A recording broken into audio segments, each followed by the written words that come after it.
Guys ये सवाल महात्मा ज्योतिबा फूले की सोशल रिफॉर्म यानी कि सामाजिक सुधार मूवमेंट और उनके विचारों पर बेस्ड है।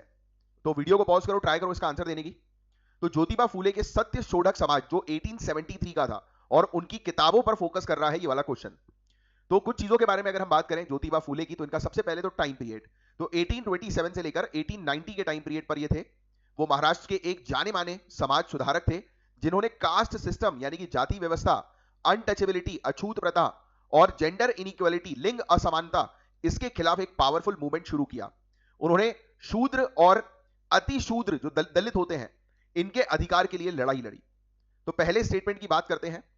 तो फूले ने 19th सेंचुरी में गाइस महाराष्ट्र में ब्राह्मणिकल डोमिनेंस को डायरेक्टली चैलेंज किया। उन्होंने गुलामगिरी, इनकी किताब थी 1873 में जो पब्लिश हुई, और एक और किताब 1883 की, ये लिख लीजिएगा, शेख आर्यच असुद, स्पेलिंग में बताया तो आपको SHETKAR, शेतकर YACHA यच फिर स्पेस ASUD, 1873 की ये इनकी किताब थी। इसको लिखकर ब्राह्मण्स के द्वारा किए जा रहे एक्सप्लॉइटेशन को एक्सपोज किया। इसलिए यह कहना कि वो पहले थे जिन्होंने 1870s में आवाज उठाई ये बिल्कुल करेक्ट है, क्योंकि उनका मूवमेंट बहुत रेडिकल और डायरेक्ट था। दूसरे स्टेटमेंट की बात करें तो उनकी किताब गुलामगिरी में थीम ही ये थी कि शूद्र और अतिशूद्र को ब्राह्मणिकल शास्त्रों और जो पुरोहित वर्ग जो है ना उनके धोखे से बचाया जाए। तो सत्य शोधक समाज, सोसाइटी ऑफ ट्रुथ सीकर्स इसको हम लोग कहते हैं, इसका मेन ऑब्जेक्टिव था कि लोअर कास्ट को एजुकेशन देना और उनके सोशल राइट्स उनको दिलाना, बिना किसी ब्राह्मण प्रीस्ट के सिंपल मैरिज सेरेमनी शुरू करना, यानी कि बिना पंडित के शादी करवाना। तो ये स्टेटमेंट भी बिल्कुल करेक्ट है कि उनकी किताब में इसका जिक्र था।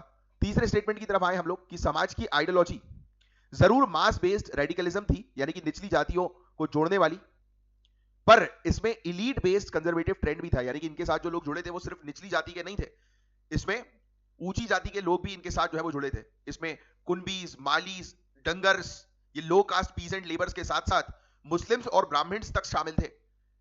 इसके अर्ली फॉलोअर्स में upper caste urban educated members भी थे, इसलिए इसमें दोनों एलिमेंट्स थे। तो ये स्टेटमेंट थर्ड वाला भी बिल्कुल करेक्ट है। और फूले का मेन फोकस जो था वो रूरल मासेस यानी कि गांव की जनता, किसान, शूद्र और लोअर कास्ट पर था, यानी कि वही शूद्र कास्ट पर। अर्बन एजुकेटेड मराठास उस समय तक फूले के पक्के अनुयायी यानी कि आर्डेंट फॉलोअर्स जो है वो नहीं बने थे। इनफैक्ट मराठा इलीट का एक बड़ा हिस्सा 20वीं सेंचुरी में जाकर सत्य शोधक मूवमेंट से जुड़ा था। तो फूले के समय उनके फॉलोअर्स ज्यादातर शूद्र और अतिशूद्र कम्युनिटी से थे, खासकर मालवी और कुनबी ग्रुप से, है ना। तो स्टेटमेंट डी जो है वो इनकरेक्ट है। तो देखो इस तरीके से अंडरस्टैंडिंग के साथ अपनी तैयारी जो है वो रखिए।